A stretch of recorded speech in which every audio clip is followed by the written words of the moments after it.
Try to remember your second birthday. Can't, can you? Not the cake. Not the candles. Not your parents' faces in that moment. But you were there. You were fully conscious. So why is that memory just gone? Your brain wasn't broken back then. It was working perfectly. It just wasn't built to keep memories yet. And the moment it switched on, you forgot almost everything before it. Scientists call this childhood amnesia. And it happens to every single human alive. Here's the reframe. Forgetting your early years isn't a flaw in your memory. It's proof that your brain was busy building the machine that makes memory possible in the first place.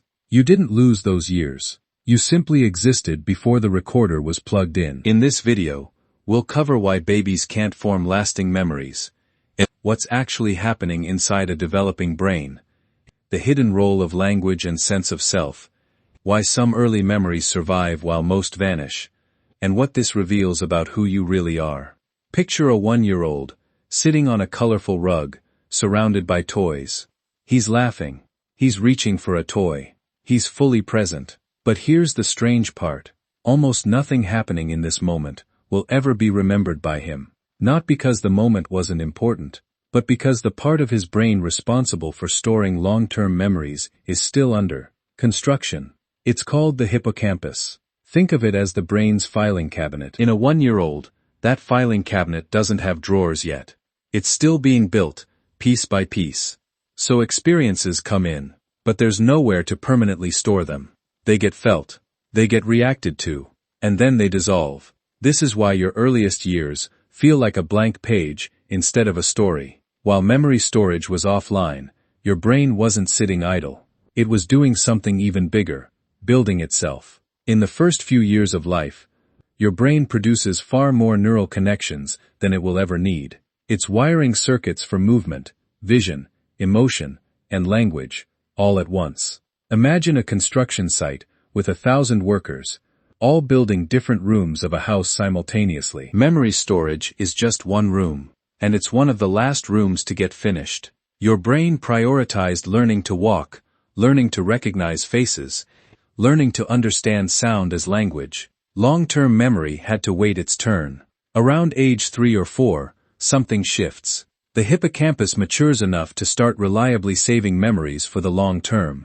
This is why most adults' earliest memories cluster around age 3 and up, rarely earlier. But coming online doesn't mean instantly perfect. Early memory storage is still patchy, inconsistent, and easily overwritten in these years. It's like a camera that's just been turned on, still adjusting its focus. It captures something, but not everything, and not always clearly. That's why even ages 4, 5, and 6 often feel foggy compared to memories from age 10.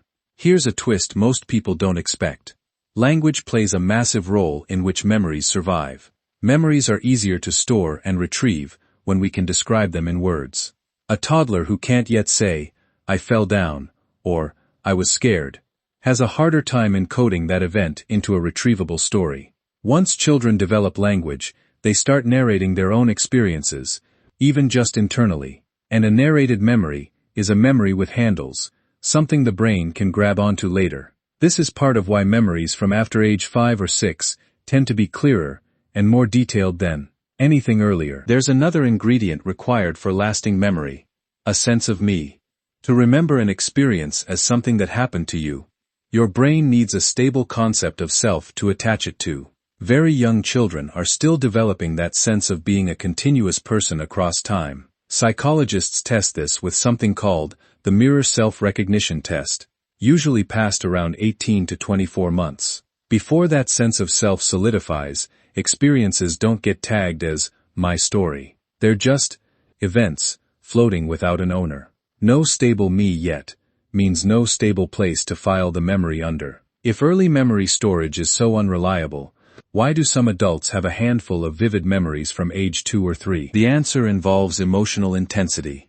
Highly emotional moments, fear, joy, pain, surprise, get a chemical priority boost during encoding. The brain essentially flags these moments as important. Keep this one, even when the filing system is still under construction. This is why people sometimes recall a single bright flash from early childhood: a dog, a fall, a scary thunderstorm, surrounded by total blankness everywhere else.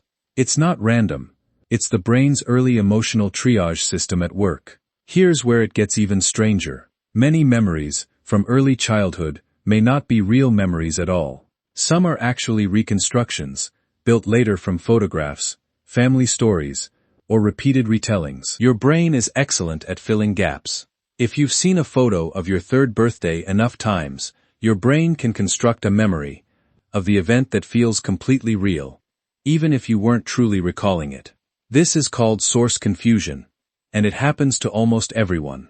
So that crystal clear memory of your first steps, it might be real, or it might be a story your brain built so convincingly that it feels like a memory. So if your earliest years are mostly unrecorded, does that mean they didn't shape you?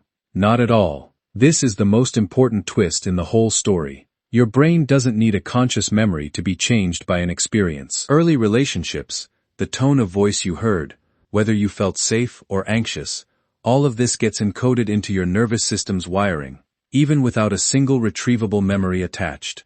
This is sometimes called implicit memory. You don't remember the event, but your brain remembers how to respond to the world because of it. In other words, you are shaped by years you can't recall at all. So maybe the real question isn't why did I forget my early years? Maybe it's this. How much of who you are today was built before you ever had the ability to remember it? The years you can't access in memory might still be running quietly in the background of every decision, every fear, every comfort you feel today. You didn't lose your past. Your past just moved somewhere memory can't reach, into who you've already become. So here's a question for you. What's the earliest memory you have, and do you think it's real? Or a story your brain built for you? Drop it in the comments. I genuinely want to know. If this made you see your own mind a little differently, hit like and subscribe. This channel exists to make the invisible parts of being human visible, one strange truth at a time.